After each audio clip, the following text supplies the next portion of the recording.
Okay, so we know that there are two different types of forms. There's polar and rectangular. Polar has a radius and an angle.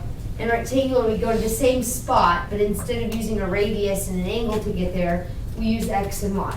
Okay? And all the numbers that we've dealt with, okay, have been what they call real numbers, not imaginary or complex, they call them. Right? And what's different, let me kind of refresh your memory. Okay, I'm just going to talk about something for a second. For example, what is a square root of -4? All you algebra 2 people out there. Remember what the answer to this is? 2i. So the answer to this is 2i, right? Because if you have the square root of a negative, then the answer is I. Okay, so if you look down here, the direction says express each number on this section in polar form. And then down here at the bottom, it says express each complex number in rectangular form. So I want to start off with this section down here. Okay. And when you look at this, these are called complex numbers, first of all, because here you'll notice there's a -1 and an I. Okay? -3i, -7. They look completely different than what we've been looking at. They're not in an ordered pair, right? They don't say x, y. So we're going to have to gather that same information. We need x and y, okay? Or we need r and theta. And it doesn't change, right? So in my opinion, this part down here is a little easier. So let me explain what this means. When it's in this form, this is rectangular, it's telling you to turn it into rectangular form. So these are currently in polar. And since they're in polar, remember polar gives me r, and it gives me theta, right? Okay, that's what polar form gives me. So this is the r, this is the radius. In other words, I'm going to travel 6 jumps, right? 6 circles. And what angle am I going to travel at, you guys? 100. Now, do you see this weird looking CIS in the middle? Okay, it's not like the TV show, all right? It's an abbreviation. I know, I'm just kidding. It's an abbreviation. I'm just kidding. Okay, for this big mess up here. Okay, what this means is r, and they times cosine of theta plus that weird looking I, which means you had a negative under a radical, sine of theta. Okay, and they shorten this big mess, thank goodness, we don't have to write it, okay, in this abbreviation. So when you see this form written, all it means is you want to take r times the cosine of theta. Where have we seen that before? Where does that get us? Radius times the cosine of theta gets us to x, doesn't it? Okay, and then you add, okay, r times the sine of theta. Where does r times sine get us? Y. Okay, and the difference is there's that I, and this is in front, you can put it in back, okay, it ends in an I. So I'll say that again. So when we distribute this, r times the cosine of theta, we've seen that before representing x, and r times the sine of theta, we've seen that before, so there's my plus, representing y. Okay? So those are the two different ways to kind of look at it. Okay, and I realize that's still kind of fuzzy, so let me do a few and then I'll go back to you and explain it again. So I have it written out here in this form, and my question is put it in rectangular form. Okay, rectangular form with this looks a little different. Rectangular form with all these complex numbers is this. And it's what we just built right here. X, there's your x value, plus yi. Okay? So let's go back down here, I'm sorry, and let's create that. So I told you this means 6, here's my c, times cosine of 100, right? That would build us an x value. That's how far you're going to travel on the x-axis. Plus 6 times what did we use after cosine, guys? Sine of 100. And let's put the I on the end. Okay. Now, is cosine of 100 on our unit circle? No, and when it's not on a unit circle, we just use our calculator. So do 6 times cosine of 100, and you get negative 1.04.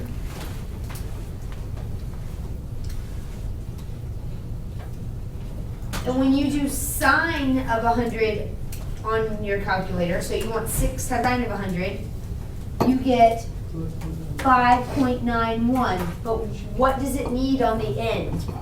An I. Yeah, you guys already have it. Okay, this is what they call, what I boxed, listen to me, what I boxed is called rectangular form of a complex number, right? Because this is the x value, this is my y value. If you look back right here, x, y. Okay, and that is rectangular form. Now, let's go to number 2.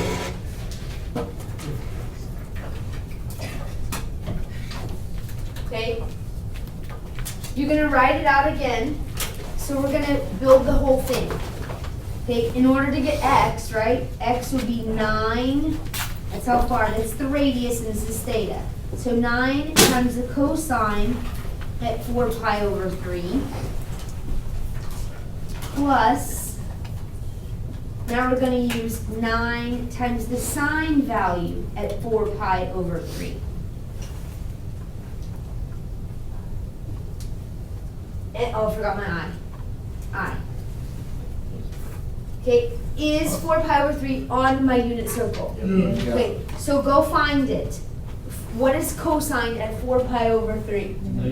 Okay, negative 1/2. So what I really have here is 9 times negative 1/2, which is the same thing as tops and bottom, so 9 over 2. So negative 9 over 2. Plus, that's the x, good. Now, what is sine it? Okay, so negative root 3 over 2, here's your I there.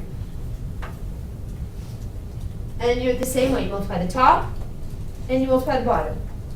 So this is going to give me 9 times negative root 3, which is just going to be minus here. Or you can put your plus and carry your negative over here.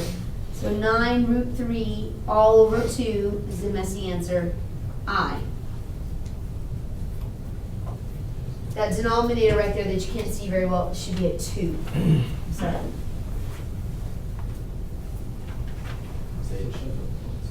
Do we have a quiz tomorrow? I won't be here. Okay, now, let's go to number 3. Okay, we're not gonna do number 4. So go to 3, please. Try to build it for me. I'll give you a second. Try to build it for me. All right, so if you build this one, right? Okay, I want to help you get the terminology right. This currently is in polar form. This is R and this is theta. I know it's in polar form right now. I'm trying to get it to rectangular form.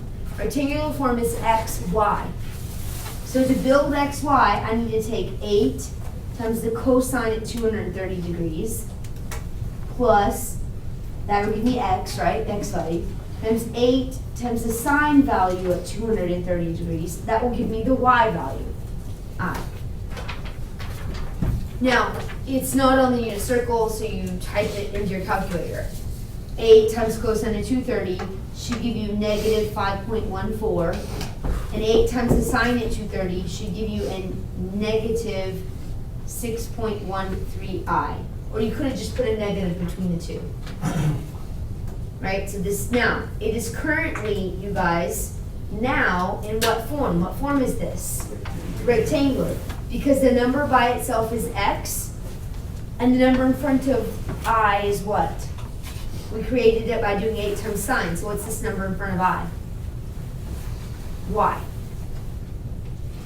Okay? Now, we now need to go the other direction. So let's move back up here. From what I've taught you, this now looks familiar. What form are these in? a number and then I. This one doesn't have a number in Now you front. gotta do the opposite thing. Yeah, these are actually in XY form. These are in rectangular, and your job is to get them into polar. Right? So what you need to take, what do you think then that -1 value is? What is it? 2/2. Is it, well, is it X or Y? So X belongs here, right? This is X. So X equals 1. Right? I'm in polar form. No, I'm sorry, I said that wrong. I'm in rectangular form. I want polar, which means I need R and I need theta. I'm trying to get it to polar form, so I need R and I need theta. Right? How do you get R? Shouldn't be -1. Hey, yeah, thank you. How do you get R? R is done by the square root of x squared plus y squared, right? And then theta is y over x. So I now need R. So here's x. What's y? Right, y is a number in front of I, so y is 1. It's the coefficient of I. Okay, so now I've got xy, just like before. It doesn't change the problem now. So what you're gonna build is you're gonna say, okay, r then equals the square root of -1 squared plus 1 squared. So what's the square root of -1 plus 1 squared? 1 positive. 1 plus 1 is 2. So it's the same form. So it's the square root of 2. Yeah, all of them. How do you get R? Doesn't change. The formulas are the same. Okay, can you break down the square root of 2? No. So R is the square root of 2. So now look here. On these problems down here, R went in front. R is 6, R is 9, R is 8. This time R is square root of 2. Now then you've got to find theta. So tangent of theta is found by taking y divided by x. So 1 divided by -1. So tangent of theta is just -1. So that's gonna be Right, so look at, 5. look at your unit circle.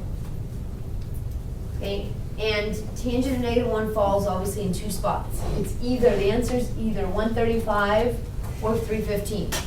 How do you decide which one it is? Same way we did before. What do? Plot the point. If x is negative, you go left. If y is positive, it's right here. So which one is it? Right, so theta is 135. Now, how do you write your answer? Be careful, these are complex numbers. Well, if you write- We're not gonna write it root 2 135. Not gonna use a comma because they're complex. Root 2 CIS. and Right, then root 2 CIS 135.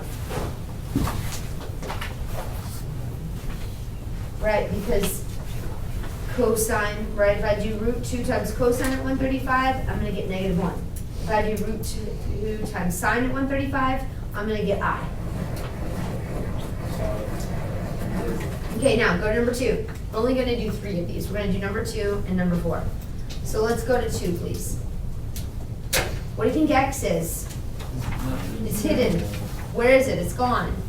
X belongs to the number that's by itself, right? Here, x is -1. Is there a number not with I? No. So what does that mean x is? 0. 0. So x is 0. Y is the coefficient of I. So what's y? -3. -3. Excellent. Okay, in a minute, we're gonna need to plot the point. If you plot it, it's right down here. If you're So x is 2. mathy enough, I guess, okay, we already know theta. What's theta without even finding? 270. Right, if you're on this spot, if you're on one of the axes, you're either 90, 180, 270, you don't even have to find it. Okay, now, I want to turn it into polar form, so I need to find R first. R is the square root of 0 squared plus -3 squared. So what's the square root of 9? 3, Miss H. Good 3, job, Miss H. guys. That was a hard question. It was pretty hard. Alright, now let's find tangent. We already know tangent is that answer, but in case you didn't know, let's take good notes for it. Tangent of theta is y divided by x, so negative 3 over 0.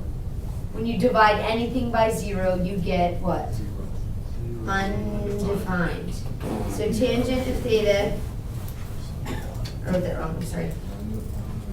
Theta is undefined. Where's theta undefined? And actually in 2 spots. It's undefined at 90 and undefined at 270, but I already know it's 270. So theta, tangent of theta is undefined. I'm sorry, I should have written that. So theta is 270. There we go. I finally got it right. And this one Okay, if we were not in complex form, we would write our answer 3, 270. But you know this is complex form. I didn't go from one ordered pair to the other ordered pair. Okay, these are complex numbers. So we write our answer as 3 CIS 270. That's how you can tell the difference. If I give you an ordered pair, you give me an ordered pair back. If I don't, you don't. Would negative 7 be x and no y? Yeah, I'm gonna do that. I'm not gonna do the problem, but I'm gonna show you. Okay, we're not gonna do number 3, but you're gonna tell me what x and y is. Come on, guys, focus. X is negative 7, y is 0. Right, y is the number in front of I. Is there an I there this time? No, so y is 0. Write it down, please. X is the number all by itself, so this time x is negative 7. We're not gonna go any farther, but I just wanted you to see that one. Now let's go to number 4. I'll let you start. You tell me what x is and you tell me what y is. Okay, so x is the number by itself, so x is 2 root 3. Y is the number in front of I, so y is 2. I'm asking you to put it in polar form, so you need r and you need theta. So r is found by the square root of 2 root 3 squared plus 2 squared. Now, guys, if you're really good at this kind of stuff, you can do it in your head. If you aren't, okay, if you're not as good at it, then take just what I've highlighted, just this part, not the radical, and type it in your calculator. And when you do, you get 16. So r equals the square root of 16, which is 4. Okay, now the theta is a little harder, so if you've tuned out, okay, theta is harder. So tangent of theta equals y, which is 2, over 2 root 3. Now, if it's not on the unit circle, then we can use our calculator, but we're not in simplified form, so this is kind of tricky. Yeah, multiply by root 3, right? Right, first I'm gonna cancel these, and make this 1 over root 3. So now I've got tangent of theta equals 1 over root 3. But we're not allowed to have a radical in the denominator. So I'm gonna multiply the bottom and the top by root 3. So tangent of theta actually equals 1 times root 3 is root 3, and then root 3 times root 3 is 3. Now, is root 3 over 3 on the unit circle? Yeah, it's on there twice. So how do we know which one to look at? Where do we go? Okay. We graph it. Okay, now this is really strange to graph, but x and y are both positive. So it doesn't even matter. What quadrant am I in when they're both positive? Quadrant 1. So look at your unit circle in quadrant 1. What angle am I at with a positive root 3? 30 degrees. So do I write my answer as 4, 30? No, we're in complex numbers. We write our answer as 4 CIS 30 degrees. Okay, now then you can work on your worksheet.